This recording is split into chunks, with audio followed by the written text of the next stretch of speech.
Hello दोस्तों, स्वागत है आपके अपने YouTube चैनल DS एकेडमी में। मैं आपका दोस्त सनी कुमार फिर आपके सामने हाजिर। आज हम चैप्टर लाए हैं बल यानी कि फोर्स। बल यानी फोर्स, इसको हम विस्तार से अध्ययन करेंगे। ठीक है, तो सबसे पहले आते हैं बल के डिफिनीशन में। ठीक, सबसे पहले तो उससे पहले हम थोड़ा कुछ बताने वाले, जैसे कि अभी एक कंट्रोवर्सी चल रहा है SDM वाला, तो उसके पक्ष में एक बात बोलना चाहते हैं। जैसे कि मेरे पास एक स्टूडेंट है जो अभी इस जाल में पढ़ने वाला है, तो उस बाबू को बोलना चाहेंगे कि उसने SDM बनाया, फिर भी उसे छोड़कर चली गई, और तुम सोच रहे हो कि वो 100 रुपए के चॉकलेट लेकर तुम्हारी हो जाएगी। तो बाबू सुधर जा, टाइम बा, फिर बिगड़बो ना तो कोई पूछी ना। आते हैं अपने चैप्टर बल यानी फोर्स पर। ठीक, तो बल क्या बोलता है कि बल वह कारक है, ठीक है, जो किसी वस्तु, बल वह कारक है जो किसी वस्तु को विराम अथवा गति की अवस्था में परिवर्तन करता है। ठीक है, यानी कि बल वह कारक है जो किसी वस्तु को विराम, यानी कि विराम मतलब क्या कि वो अभी वह शांत अवस्था में, स्थिर अवस्था में है, और जब उस पर हम फोर्स लगाते हैं, बल लगाते हैं, तो वो कैसी अवस्था में हो जाती है? तो गति की अवस्था में हो जाती है, और उसे हम क्या बोलते हैं? तो उसे हम बोलते हैं बल यानी कि फोर्स। ठीक, अब बल के 3 कारक हैं, कार्य है, यानी कि बल कितने कार्यों पर निर्भर करता है? तो 3 कारकों पर निर्भर करता है। कौन कौन? तो पहला है चाल पर, दूसरा है दूरी गति पर, गति के दिशा पर, और तीसरा है आकृति बदल सकते, मतलब कि उसके शेप पर डिपेंड करता है। ठीक है, यानी कि बल का कार्य किन पर निर्भर करता है? तो 3 चीजों पर निर्भर करता है। पहला चाल पर, दूसरा गति, और तीसरा आकृति पर। ठीक, तो इसको हम लिख देते हैं। पहले बल का डिफिनीशन लिख देते हैं कि बल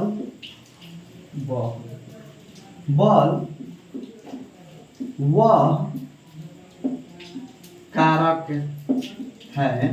ठीक, यानी कि बल वह कारक है जो किसी वस्तु को विराम अथवा, ठीक, विराम अथवा, ठीक है, विराम अथवा गति, ठीक, विराम अथवा गति की अवस्था में, ठीक, विराम अथवा गति के अवस्था में परिवर्तन करती है।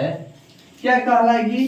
तो उसे करती है, उसे बल कहते हैं। यानी कि उसे क्या बोलते हैं? तो उसे हम बल कहते हैं। ठीक है, उसे हम बल कहते हैं। और बल का SI मात्रक भी बताए हैं हम। बल का SI मात्रक क्या होता है? तो बल का SI मात्रक होता है न्यूटन। क्या होता है? न्यूटन। और CGS मात्रक होता है डाइन। ठीक है, यानी कि बल का CGS मात्रक क्या होता है? डाइन होता है, और इसका SI मात्रक क्या होता है?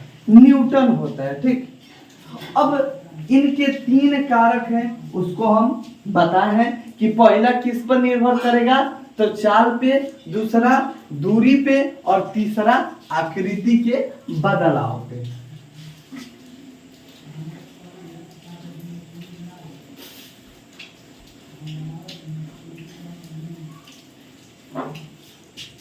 ठीक, यानी कि बल 3 कार्यों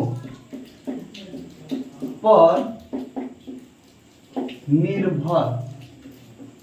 ठीक, यानी कि बल 3 कार्यों पर निर्भर करता है। पहला वस्तु की चाल पर, पहला वस्तु की चाल, दूसरा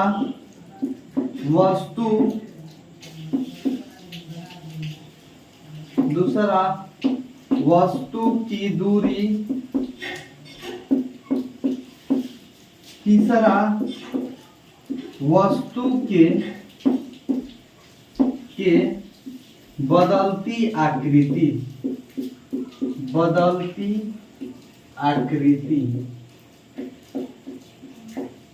ठीक है, यानी कि इस पर निर्भर करता है। ठीक, फिर से बता देते हैं कि बल 3 कार्यों पर निर्भर करता है। पहला कि वस्तु की चाल, दूसरा वस्तु की दूरी और तीसरा वस्तु की बदलती आकृति पर निर्भर करता है। ठीक है, अब आगे आता है कि बल, आखिर बल है तो बल के तो प्रकार भी होंगे। तो हाँ, बल के प्रकार हैं, कितने हैं, तो 2 हैं। ऐसे बल के प्रकार वास्तव में 2 हैं। पहला है संतुलित बल और दूसरा है कौन, असंतुलित बल। ऐसे बल के देखिए प्रकार बहुत सारे हैं, जैसे कि संपर्क बल में आएंगे अभिलंब, तनाव, ठीक, बहुत सारे आएंगे। और संपर्क बल में आएंगे नाभिकीय बल, गुरुत्वाकर्षण बल, इसमें भी है। लेकिन वास्तव में बल के प्रकार 2 हैं। पहला कौन है, संतुलित बल और दूसरा असंतुलित बल। ठीक है,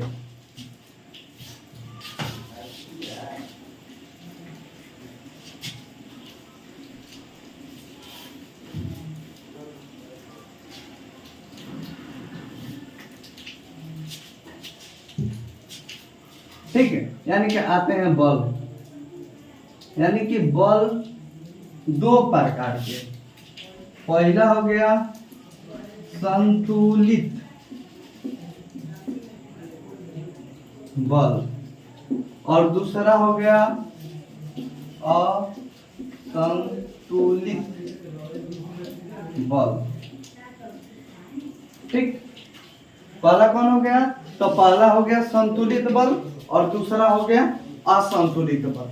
अब देखिए संतुलित बल में क्या है कि संतुलित बल बलों का वह समूह है जिस पर त्वरण उत्पन्न नहीं हो।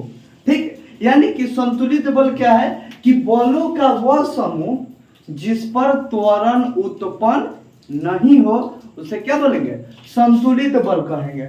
और असंतुलित बल कि बलों का वह समूह जिस पर शून्य त्वरण उत्पन्न हो या अशून्य त्वरण उत्पन्न हो, उसे क्या बोलते हैं, असंतुलित बल कहते हैं। इसको भी लिख देते हैं संतुलित बल को में कि बलों का वह समूह जिसमें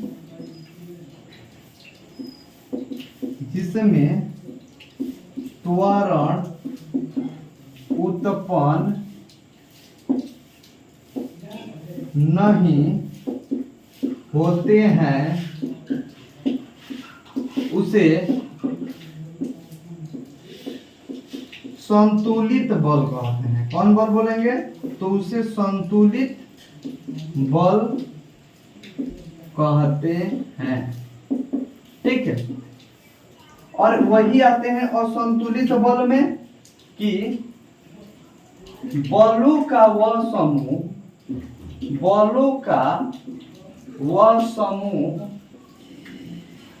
जिसमें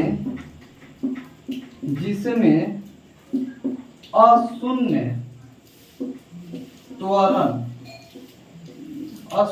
त्वरण उत्पन्न हो उसे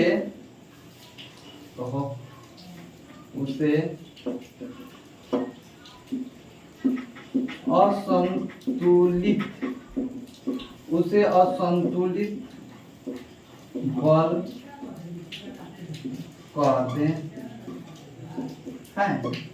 ठीक है, फिर से एक बार रिपीट कर देते हैं। संतुलित बल कि बलों का वह समूह जिसमें त्वरण उत्पन्न नहीं हो उसे क्या बोलेंगे? संतुलित। और बलों का वह समूह जिसमें त्वरण उत्पन्न अशून्य के बराबर उसे क्या बोलते हैं? तो असंतुलित बल कहते हैं। ठीक, अब आगे आता है कि बल के जो प्रकार हैं वो दो वर्गों में बांटा गया है। ठीक है, बलों के प्रकार को कितने वर्गों में बांटा गया है? तो दो वर्गों में बांटा गया है। पहला आता है संपर्क बल।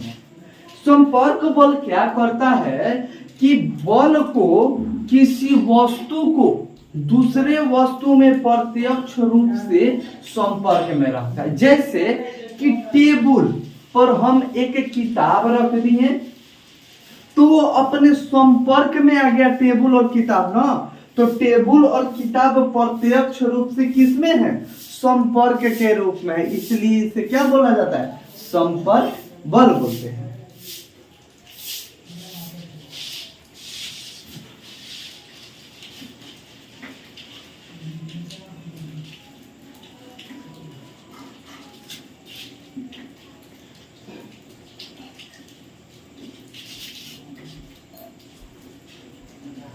ठीक, यानी कि बलों को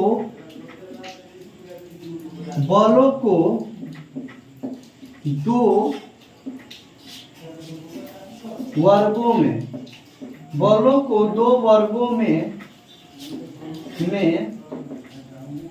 बांटा गया है।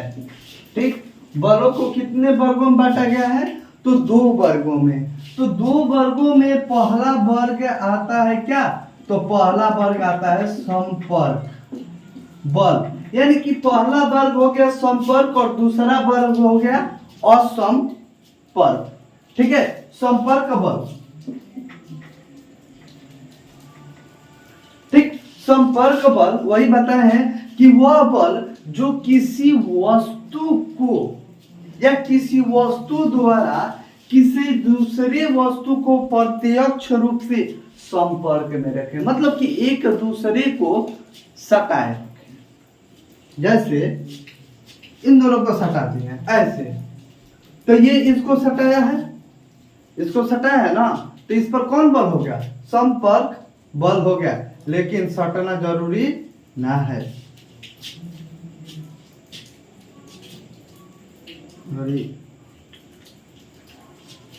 इसको लिखते हैं कि वह बल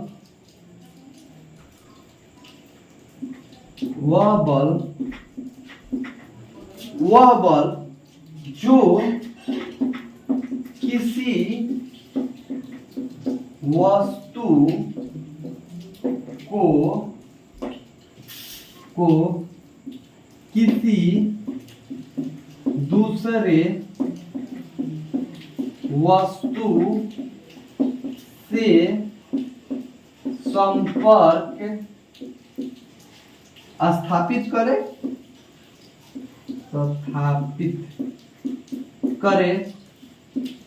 उसे संपर्क बल कहते हैं। उसे कौन बल करेंगे? तो उसे संपर्क बल कहते हैं। मतलब कि स्थापित करे या एक दूसरे को सटाए रखे। ठीक है, या एक दूसरे को प्रत्यक्ष रूप से ऊपर नीचे रहे। ठीक है, वो किसके अंतर्गत आएगा? तो वो सब आएंगे संपर्क बल के अंतर्गत।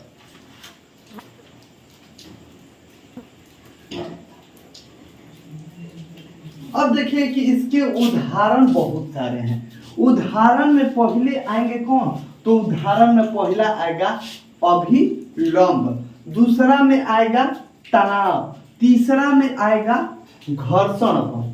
ठीक है, तीसरा में आएगा कौन, घर्षण बल। अब बारी बारी से इन सब के बारे में देखते हैं।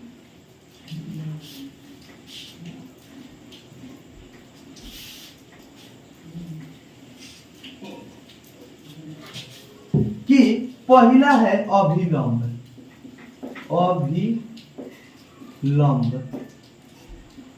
अभिलंब ठीक। तो अभिलंब क्या बोलता है कि जब स्पर्श बल वस्तु के संपर्क की सतह के लंबवत है, उसे बोलते हैं अभिलंब बल। ठीक है, यानी कि जब स्पर्श बल, ठीक, जब स्पर्श बल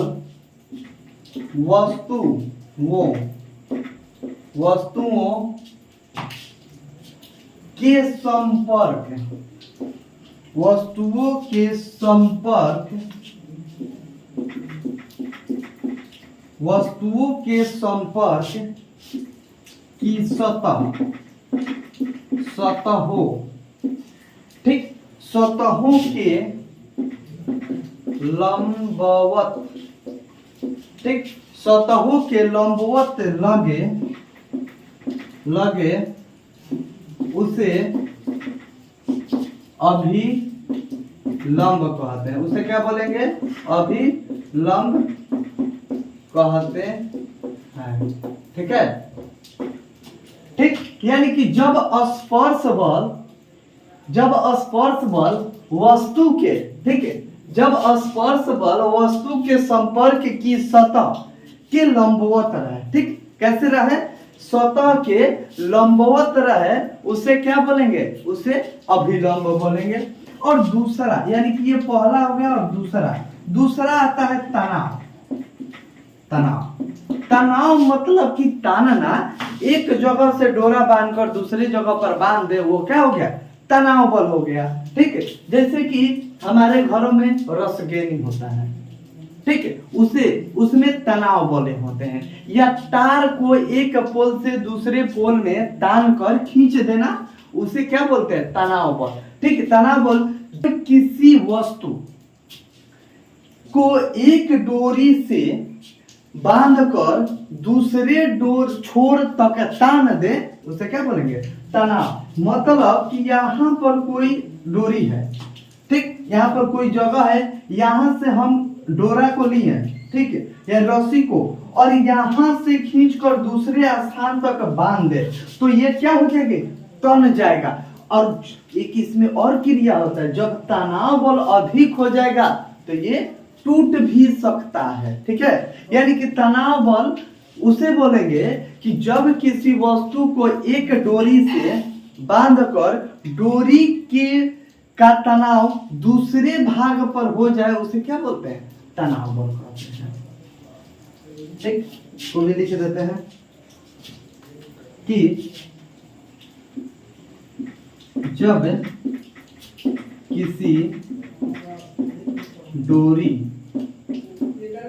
किसी डोरी को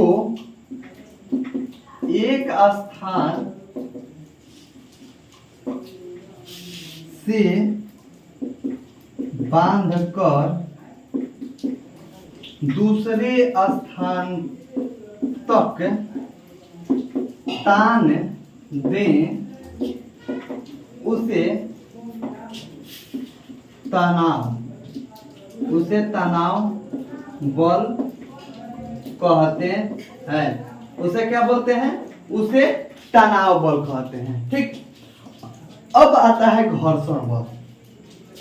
तो घर्षण बल तो सब कोई को लगभग मालूम है, यानी कि अगर घर्षण नहीं रहेगा तो हम धरतियों पर चल भी नहीं सकते। अब एक चीज आता है कि हम बर्फ पर, ठीक, हम बर्फ पर फिसल जाते हैं, फिसल के गिर जाते हैं, या आजकल बारिश का मौसम है, बारिश का मौसम है, ठीक। तो बारिश का मौसम है, तो बारिश में कीचड़ होगा, पाकी हुआ होगा। तो क्या होता है कि कोई कोई एकदम लड़का हो या लड़की एकदम हाली हाली जाता है और रास्ते में जाके गिर गया। ला, अब गिर गया तो सब कोई हंसने लगा। तो वहां पर कौन बल काम किया? यानी कि घर्षण बल। यानी कि वो लड़का लड़की उस घर्षण बल के क्या हो गए? विरुद्ध हो गए। तब वो क्या हो गए? गिर गए, ठीक।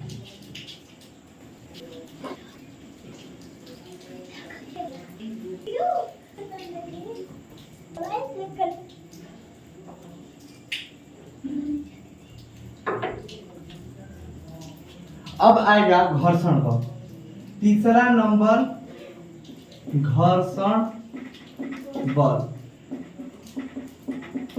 ठीक। घर्षण बल को देखते हैं कि जब कोई वस्तु किसी दूसरे वस्तु के सतह पर सरकती है, ठीक, लुढ़कती है या चलने की चेष्टा करती है, उसे क्या बोलते हैं? घर्षण बल कहते हैं। यानी कि हमारे कपड़े भी खींचा जाता है, धोया जाता है, ब्रश मारा जाता है, तो वो घर्षण के कारण ही क्या होता है?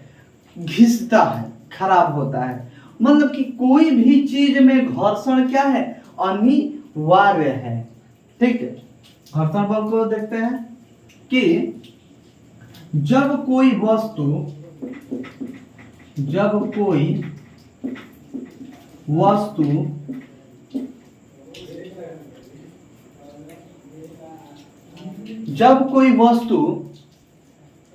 किसी दूसरे वस्तु, ठीक, जब कोई वस्तु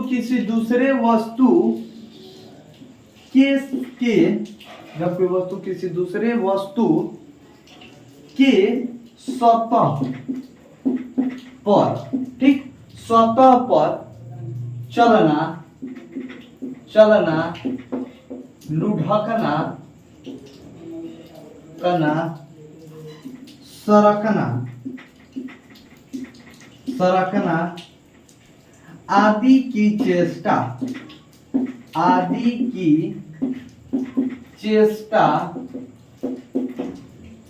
करती है, उसे क्या बोलते हैं? उसे घर्षण बल कहते हैं। फिर से एक बात कि जब कोई वस्तु किसी वस्तु के सतह पर, ठीक, चलना, लुढ़कना, सरकना आदि की चेष्टा करती है, उसे क्या बोलते हैं? उसे हम घर्षण बल कहते हैं। यानी कि इतना आता है और संपर्क बल के अंतर्गत। अब आता है दूसरा असंपर्क बल। यानी कि असंपर्क बल वैसा बल जो किसी वस्तु पर बिना उसके आपस में भौतिक स्पर्श से आरोपित हो। मतलब कि उसमें उसका नियम का फॉलो कौन करेगा? तो भौतिक राशि करेगी, ये ना कि कोई अन्य क्रियाओं द्वारा होगा, जैसे कि ग्रेविटेशनल फोर्स, गुरुत्वाकर्षण बल। तो यहाँ पर क्या होता है कि यहाँ पर भौतिक राशि मदद करते, ये ना कि कहीं और से बल लगाकर किया जाता है। यानी गुरुत्वाकर्षण बल क्या है कि जब दो कणों के बीच बल उत्पन्न होते हैं, जैसे कि मान लो कि पेड़ है, पेड़ पर फल है, तो वो फल कहाँ गिरेगा? नीचे गिरेगा। यानी कि फल एक वस्तु हो गई और दूसरा कौन वस्तु हो गई? पृथ्वी। यानी कि वह पृथ्वी उस वस्तु को अपने और क्या कर दी? खींच दी, आकर्षित कर दी। उसे हम बोलेंगे क्या? आकर्षण बल। यानी कि दो कणों के बीच लगने वाले आकर्षण बल को क्या बोलते हैं? गुरुत्वाकर्षण बल, यानी कि ग्रेविटेशनल फोर्स बोलते हैं। ठीक है, अब देखते हैं कि आगे इसको हम लिख देते हैं। ठीक, कि असंपर्क बल पहले आएगा,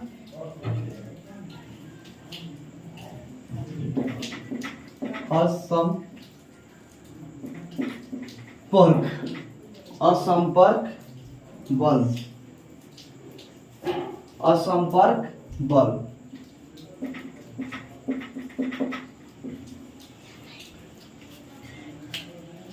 असंपर्क बल, ठीक, यानी कि वैसा बल, वैसा बल, ठीक है, वैसा बल जो, ठीक है, वैसा बल जो किसी वस्तु, ठीक है, वैसा बल जो किसी वस्तु पर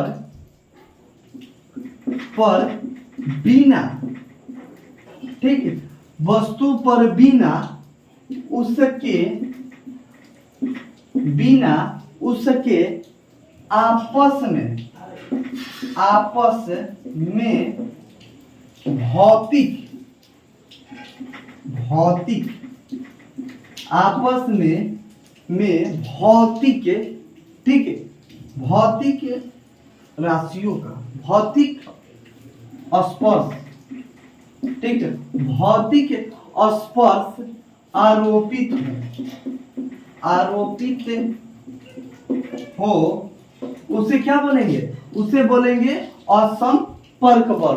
और असंपर्क बल में हम एक ही चीज बताएंगे, क्या, जो एकदम इंपॉर्टेंट है वो गुरुत्वाकर्षण बल। बाकी सब है लेकिन वो उतना इंपॉर्टेंट नहीं है।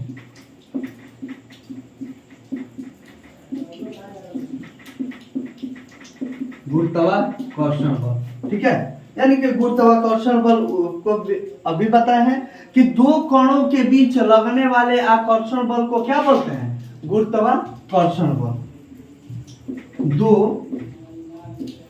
कणों के बीच लगने वाले, दो कणों के बीच लगने वाले आकर्षण बल को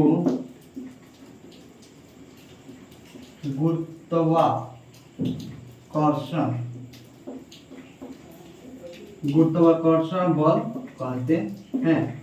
जैसे, ठीक, यानी कि दो कणों के बीच लगने वाले आकर्षण बल को क्या बोलेंगे? गुरुत्वाकर्षण बल। यानी कि पृथ्वी किसी वस्तु को अपनी अंदर क्या करती है?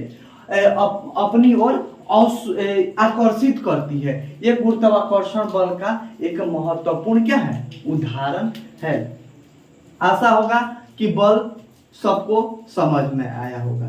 ठीक, आज के लिए बस इतना ही। मिलते हैं अगले पार्ट में कुछ और धमाकेदार, ठीक, और एक नई जुनून के साथ एक नए कॉन्सेप्ट लेकर फिर लौटेंगे। बस आज के लिए बस इतना ही। चैनल को लाइक करें, कमेंट करें और सब्सक्राइब करें।